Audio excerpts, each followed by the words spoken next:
فلما كانت الليلة الثالثة استأنفت حكاياتي مع زوجي العزيز قبل الفطور، لعله حين يحين الآذان ينسى المطالبة بالطعام، وكذلك حين يحين السحور فأرتاح من ذلك الكرش اللعين الذي يطاردني بطلبه المستمر للطعام. واستأنفت حديث الأمس قائلة: بلغني أيها الزوج الحقيقي سعيد اللي لابس شبشبه الجديد وعلى وشه شحوب شديد وكرشه بقى مدلدل وعريض، أنه لما كان الحطاب أنجب 3 أبناء سمى كل منهما سعدا، واتفق الأبناء في حبهم لفتاة واحدة، واستطاعت أيضا إغواء الأب وسحر ليقع في هواها، إلى أنه عاد في الوقت المناسب إلى صوابه. ثم اشترطت عليهم أنه من يستطيع منهم أن يأتي بشعرة من رموش العجوز منقار فسيصبح هو الزوج المختار. وانطلق 3 أبناء سعد وسعد وسعد في رحلة البحث عن العجوز منقار للحصول على شعرة من رمش العين لتكون مهرا لحبيبة القلب والعين. وذهب سعد واحد في طريقه متجها إلى البحر يسأل كل من يصادفه أن يدل على العجوز منقار، ولاحظ أن الجميع مستاء مستنكر حين يذكر اسمها فاستغرب، ولكنه استأنف السير إلى أن استطاع أن يجد من يدله على مكانها أخيرا. وفي الطريق إليها صادف سعد واحد قطة كانت تتبعه في الطريق، فنظر إليها وشعر أن لديها ما تقول، فاقترب منها وأخذ يربط عليها. ها مالك بتبصيلي كده ليه؟ طب ايه، جعانة؟ احطلك اكل؟ طيب ايه ماشية ورايا ليه؟ ويا للعجب، تحدثت القطة وقالت: ما تنساش ان انا وعدتك بان هيبقى فيه مساعدة واحدة، والمساعدة دي هقولها لك دلوقتي. خلي بالك لما بتكلم العجوز ام منقار فانت بتبص في مراية. خلي بالك لما تكون مع العجوز ام منقار فانت بتبص في مراية. واتجهت القطة هاربة بعيدا، وسعد محتار مش فاهم معنى اللي بتقوله. بتقول ايه؟ يعني ايه لما بتكلمني انا ببص في مراية؟ ولم يكترث لكلامها، واستأنف طريقه للوصول إلى منزل العجوز أم منقار، ووجدها تسكن في كوخ كبير متهدم متهالك. طرق الباب، لم يسمع صوتا، وبعد فترة طويلة فتحت الباب عجوز منحنية شعرها أبيض، على رأسها طرحة سوداء لا تلف جميع شعرها لأنه ثائر أشعث أغرب أكبر أكبر أكرت كل الحاجات ديت. فقال لها: السلام عليك يا أمي. لم ترد عليه العجوز، وقالت له: عايز ايه؟ استنى اقول لك انت عايز ايه. انت عايز مهر الجميلة، ها؟ وقالت لك هات لي شعرة من رمش العين، صح؟ يعني انت جاي تقول لي يا امي وانت نيتك تاخد شعرة من رمش عيني؟ صح ولا لا؟ قول. ارتبك سعد ولم يدري ماذا يجيب، وقال لها: بصراحة أنا ما تعودتش على الكذب. صح. قالت له: عشان صدقك دوت أنا هساعدك، قرب يا ابني. فلما اقترب سعد لاحظ شيئا غريب، العجوز أم منقار بعين واحدة لا توجد عين يسرى، فقط عينها اليمنى لا توجد عينها اليسرى، يبدو أنها عوراء بعين واحدة، عينها الثانية مفقوعة ولا توجد بها رموش ولا حواجب، إذن هي عين واحدة عينها اليمنى. ولاحظ أيضا أن العين اليمنى لا يوجد بها سوى 4 رموش، 4 رموش فقط. واستغرب ولكن لم يكترث وقال في نفسه: أنا يهمني إيه؟ أنا عايز رمش واحد، يبقى عندها 4 يبقى عندها 3، أنا كل اللي عايزه رمش واحد.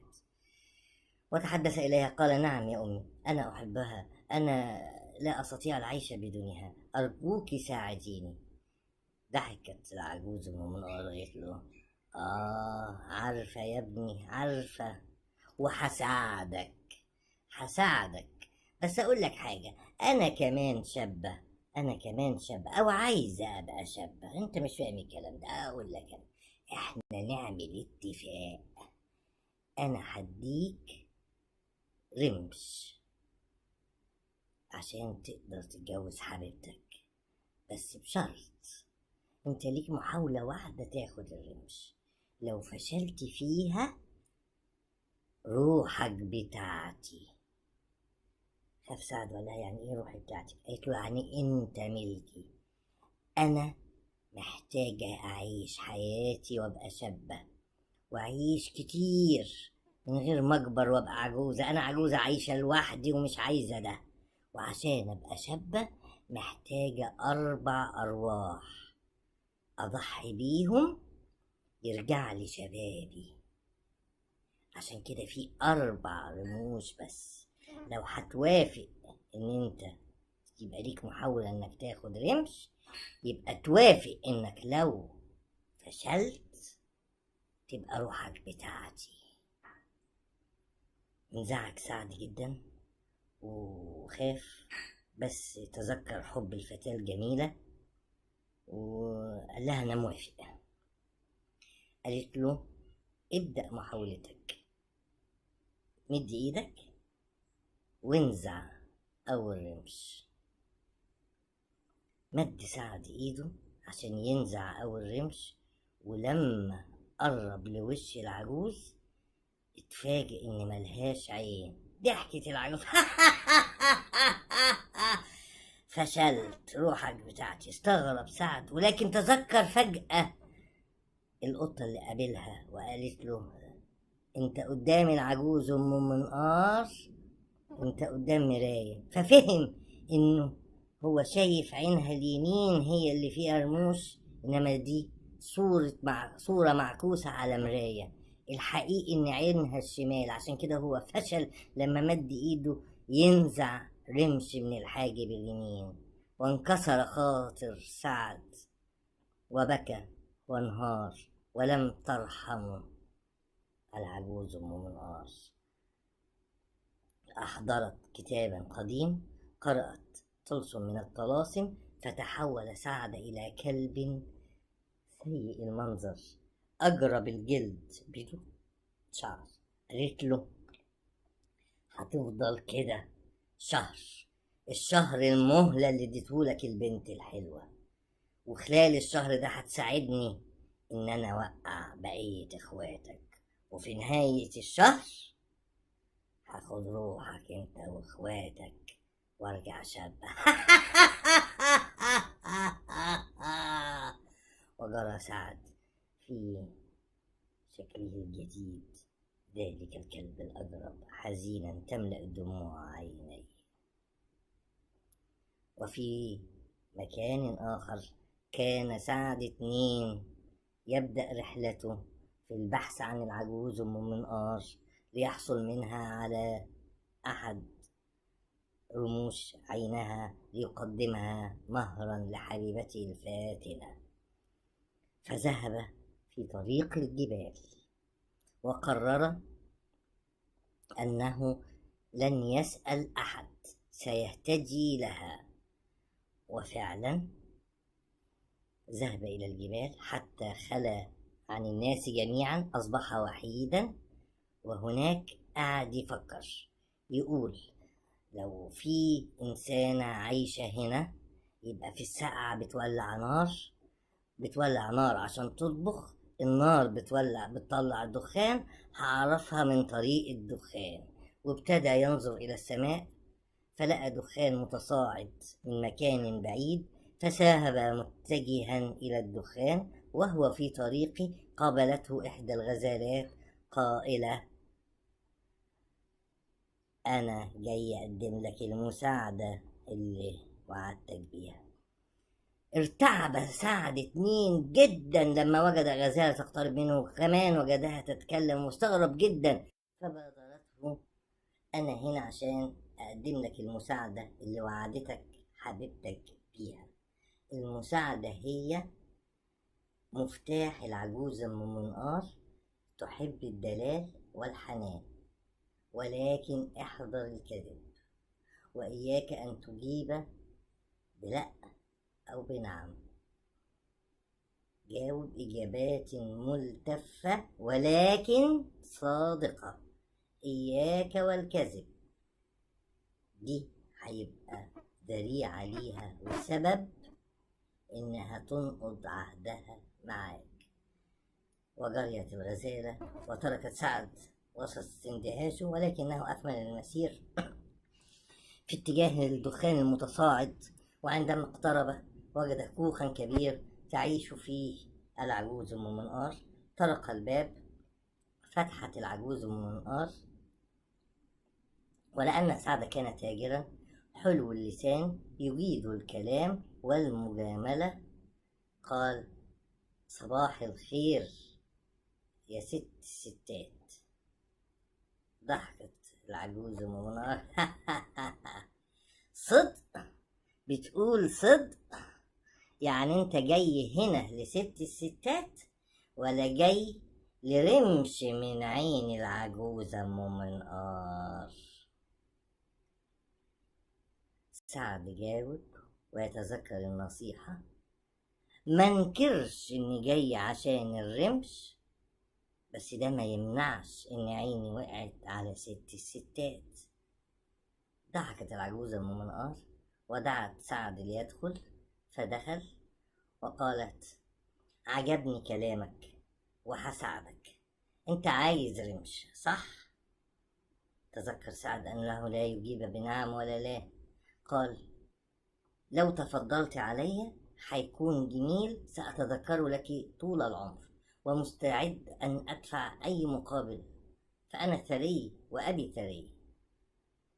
قالت: لا لا لا، الموضوع أبسط من هذا بكثير. لن أطلب منك مالا ولن أطلب أي مشقة، سأطلب منك فقط أن تظل معي يوما تستجيب لطلباتي وتدللني، بشرط لا تكذب كذبة واحدة طوال اليوم، وإذا كذبت فلقد خسرت، وإذا خسرت فروحك ملكي.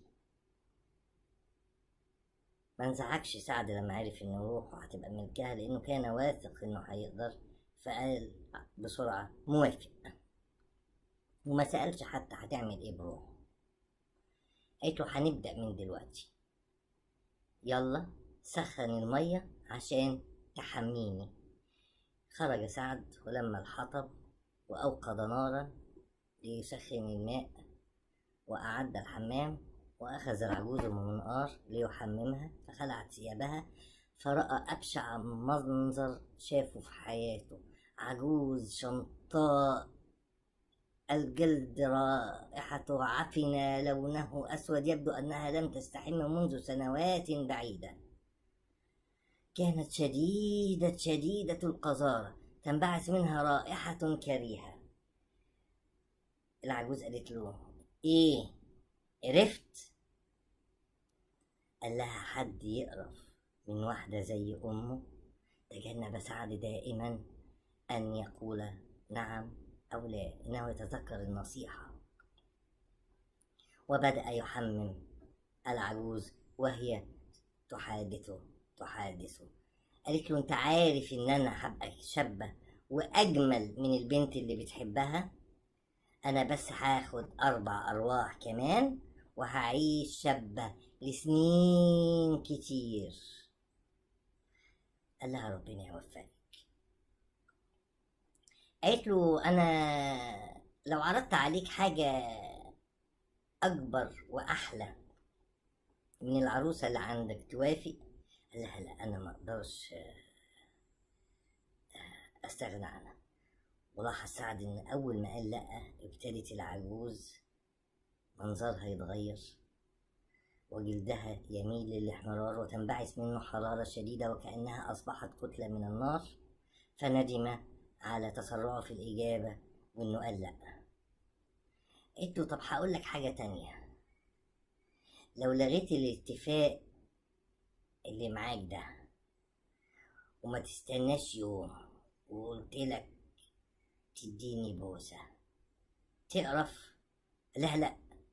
وللمرة الثانية ازداد احمرار جلدها وازداد انبعاث الحرارة وكأنها نار، فاقتربت منه العجوز شيئا فشيئا وقلبه يخفق وعرقه يبتل جميع جسدي، هيموت من الرعب، خايف جدا. وبدأت تقترب بفمها منه وتنبعث من فمها رائحة كريهة كريهة كريهة، ثم فتحت فمها فخرجت سرب من الحشرات، قمة في الاشمئزاز أشعر بها سعد، واقتربت وقبلته قبلة كريهة الرائحة مخيفة من كمية الحشرات اللي أصبحت على وجهه. وعندما انتهت البوسة قالت له هل أنا مقززة أم تجدني مثيرة؟ ومن شدة رعب سعد خاش أن يغضبها فقال بل مثيرة، فضحكت العجوز من نار وقعت في المحظور وكذبت، الآن خسرت الرهان، إذن روحك ليا. وقامت سخطاه كلب أجرب. قلت له هتفضل كده شهر لغاية ما تنتهي المهلة اللي حبيبتكم اديتها لكم. خلال الشهر ده هتساعدني أجمع بقية إخواتك، في نهاية الشهر روحكم ليا عشان أرجع شابة وأعيش شبابي على طول على طول على طول ومضى سعد 2 في صورته الجديدة على هيئة كلب أجرب والدموع تملأ عينيه. وفي مكان آخر كان سعد 3 يبدأ الرحلة للذهاب إلى العجوز أم منقار للحصول على رمش من عينها كمهر لحبيبته الفاتنة التي سحرت عقله وخطفت قلبه. ومضى ولكن في اتجاه آخر، قرر أن يذهب إلى عجائز القرية التي يعيش بها ليسألهم عن أم منقار. واتجه إلى بعض النسوة العجائز يجلسون أمام دار بسيطة فقيرة. قال السلام عليكم يا أمهاتي. وعليكم السلام يا ابني. أنا عايز أسأل عن ست اسمها العجوز منقار وما أن نطق باسمها حتى استعذنا بالله من الشيطان الرجيم. أعوذ بالله من الشيطان الرجيم. ليه يا ابني السيرة دي؟ قال لهم لي طلب عندها ولازم أوصل لها. قالوا له يا ابني بلاش، انت واضح عليك انك ابن ناس وانسان على خلق، ده طريق اللا عودة، اللي يروح ما يرجعش. الداخل عند ام منقار مفقود والخارج من عندها مولود. ولكنه صمم فقالوا له إنها تعيش مأساة، حيث أنها كانت في يوم من الأيام شابة جميلة أعجب بها أمير البلاد وأحبها حبا جما، وعندما أراد أن يتزوجها كادت لها أم مكيدة فأحضرت السحرة فسقطوها إلى عجوز شمطاء ذات رائحة كريهة. ومنذ تلك اللحظة قررت أن تنتقم من الجميع من الجميع من الجميع بلا استثناء، فحولت الأمير الشاب إلى شابة فاتنة، فقد رجولته وأصبح شابة فاتنة يغوي الشباب أمثالك ليقع في حبها، ثم تطلب منه الذهاب للعجوز أم منقار لتقضي عليه. فاحذر يا ابني. قال لهم طب تعرفوا مكانها؟ يبدو أنهم كان مصمم. قالوا له ودلوه على الكوخ، وراح سعد 3 في اتجاه كوخ العجوز أم منقار. خبط على الباب، فتحت له السيدة العجوز. السلام عليكم يا أمي. ما ردتش عليه، وقامت قايله له جاي عشان رمش من عيني تقدمه مهر لحبيبتك، صح؟ سكت سعد لحظة، ثم لاحظ أن هناك عصفورا وقف على كتفي وهمس في أذني: أنا جاية أقدم لك المساعدة اللي وعدتك بيها. المساعدة هي اوعى تصرخ قدامها، اوعى تصرخ قدامها. وطار العصفور وترك سعد مندهشا يحاول أن يجيب السيدة العجوز على سؤالها: انت جاي عشان الرمش ولا لأ؟